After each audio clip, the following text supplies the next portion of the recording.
Saudações. Et oui, après l'agent secret, on ne quitte plus le Brésil pour notre premier coup de cœur de 2026, Les Voyages de Teresa.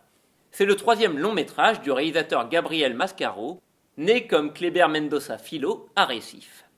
Récompensé au Festival de Venise, le road movie Rodeo suivait un héros d'une vaquejade à une autre dans le nord du Brésil, avec des rêves d'une autre vie de styliste.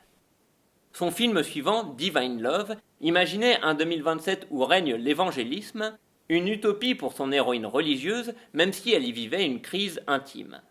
Avec Les Voyages de Teresa, on bascule clairement du côté de l'anticipation dystopique. Pas besoin de technologie ni de gadgets futuristes pour autant, Mascaro nous emmène juste dans une société où les personnes de plus de 75 ans sont envoyées dans une colonie isolée.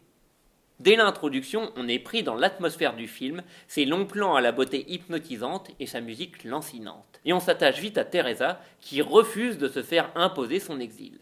Le cinéaste rappelle avec ce récit que la rébellion n'est pas qu'une affaire de jeunesse.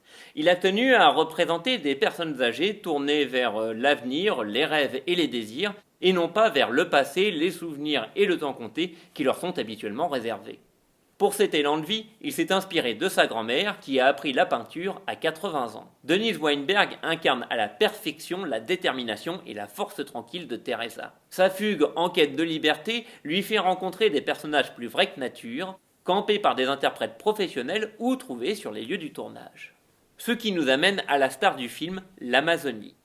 Le fleuve et la région s'imposent par leur beauté sauvage, mais Gabriel Mascaro s'éloigne aussi de l'image cliché du poumon de la planète pour décrire un environnement à la fois magique et industriel. Les casinos flottants y côtoient des escargots aux vertus psychotropes et mystiques.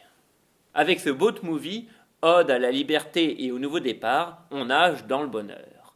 Et tout de suite, un avant-goût de ce voyage précédé d'un dernier cri du cœur en portugais pour le moment. Viva o cinema brasileiro!